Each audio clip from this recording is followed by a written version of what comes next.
tek guvernatori i ri i Rezervës Federale, 57 vjeç, 17 në këtë detyrë që nga 1913, një emër i prezantuar nga presidenti Trump qysh hershëm në vijim të konfliktit të tij me ish guvernatorin Powell, se gjithmonë bëhet fjalë për ulje apo ngritje të normave të interesit, dikush thot po, ti ulim, dikush ti ngrem e kështu me radhë. Çfarë përfaqëson Kevin Walsh? Edhe ai i ambienteve korridoreve të Rezervës Federale, pastaj është këputur. Një biografi të tij të shkurtër për të kuptuar se çfarë ndryshimi e pret jo vetëm rezervën, por gjithë ekonominë botërore me pozicionin e tij, pozicionimin e tij. Po, Dori, pyetje me shumë rëndësi për shkak se, siç e thash më herët, obsesioni për karakteret e personalitetet e këtyre njerëzve shumë të rëndësishëm është e domosdoshme për gjithë ne. Jo ne ekspertët, po për gjithë njerëzit, për shkak se ta njerëz vendosin në fatin e xhepave tonë. Por jo vetëm xhepave tonë, po mirëqenie sociale, ekonomike, kulturore etj. Kevin Walsh është një akademik me profesion, por që ka punuar në Wall Street për një kohë gjatë, ishte më i riu në vitin 2012-2013 ashtu në fillim, kur në fakt gjatë kohës krizës kreditore ishte vetëm 35 vjeç kur ju bashkangjet bordit atëhershëm të Fedit si antar i thjesht, por në anën tjetër ishte bashkëpunëtor i ngushtë i Bernanke, atij helikopter paras, domethënë guvernatori që ndihmon ekonominë globale.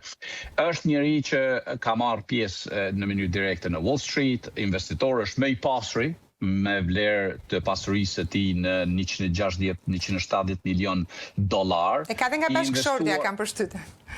Po është Estée Lauder, familja Lauder, domethënë familja ndër familje më të fuqishme hebreje në Shtetet Bashkuara të Amerikës, vetë është hebrej për ka etnia, vjen nga një familje akademikësh, por njëri i ngjizuar shumë në Wall Street, por në anën tjetër njëri që është shumë konservator për ka aspekti i politikave të normave interesi. Çka do të thotë kjo? Ai beson, Dori, që është sikur Volke në atë farë karakteri në pozicionimin e tij profesional në tregje.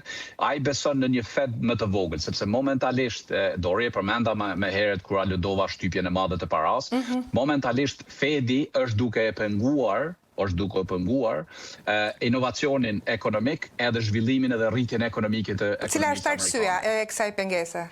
Për shkak se çdo problem që po ndodh në biznese me ndërmarrësi, çdo ide e re që po del, në Amerikë menjëherë mbrohet nga Fedi për shkak se Fedi menjëherë furnizon para, për shkak se nuk lejon dështimin e falimentimit në kompanive.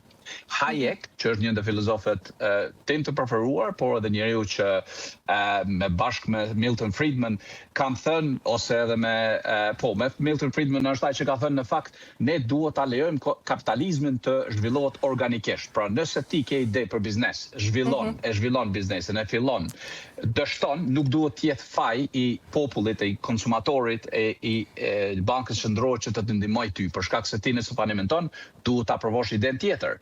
Në çka ka ndodhur në këto 30 vite të fundit. Ndërsa Fedi e mban nën kontroll, në një lloj kontrolli të vazhdueshëm. Absolut. Çfarë nuk është natyral, çfarë nuk është diçka natyrale. Edhe nuk është detyrë e Fedit ose asnjë banke qendrore që t'i ndihmon bizneset në mënyrë direkte me furnizim parash. Cila është arsyeja që Fedi e bën një gjë të tillë me një ndikim të jashtëzakonshëm, jo vetëm në çështjen e parave, por edhe të zhvillimit teknologjik edhe të ndryshimeve madhore në jetë, domethënë. Cila është arsyeja? Shumë e rëndësishme, pyetje shumë e rëndësishme, që unë do të mundohem të përgjigjem të shkurt, por si themi ka pak edhe qartë për publikun gjithmonë. Edhe qartë. Gjithsesi, mos harrojmë se Fedi është koka e kapitalizmit në botë gjithandaj. Domethënë është buron nga një sistem kapitalist i bërit ekonomi. Edhe nëse ti edhe mos harrojmë se që nga 1945 çdo president i Shteteve të Bashkuara të Amerikës nuk ka qenë çdo president, pa përjashtim përveç presidentit Trump, asnjëri nga presidentet, edhe historikisht më e marrë kështu, nëse shohim që nga viti 1776 kur George Washington ishte presidenti i parë, asnjëri nuk kanë qenë ndërmarrës. Rregull, këtu ta kemi. Presidenti Trump sipërmarrës. Domethënë, presidenti Trump është biznesmen, është sipërmarrës.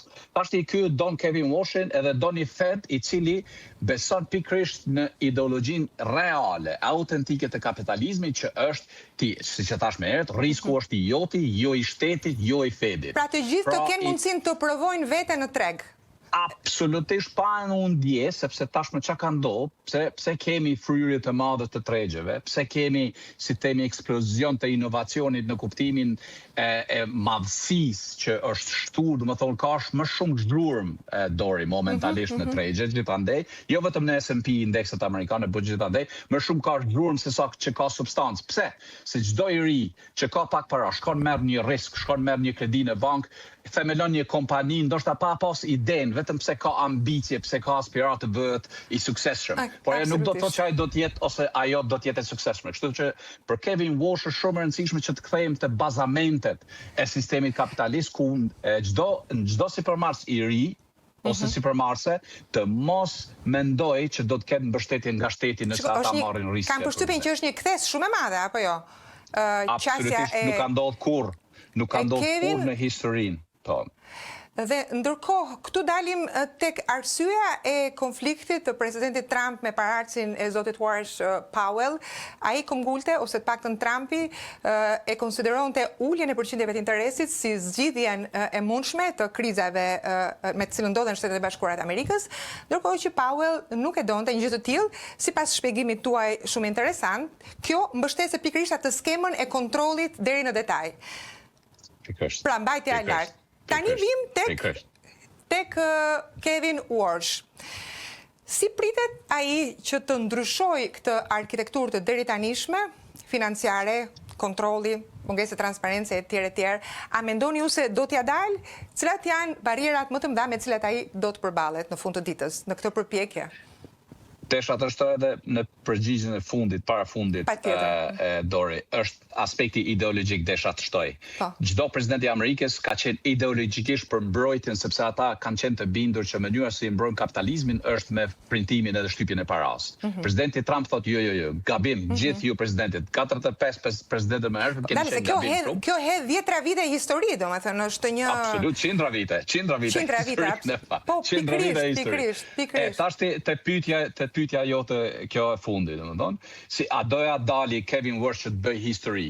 Si duket ka një marrëveshje mes Walsh dhe presidentit Trump. Mos harrojmë se presidenti Trump dhe Walsh janë shumë familjar të ngushtë. Babai i Kevin Walsh ka qenë shok edhe është shok i ngushtë i presidentit Trump. Arsyeja pse Kevin Walsh është, si themi, është pronëtuar shumë shpejt, është shtyrt në këtë pikë, është pikërisht për shkak lidhjes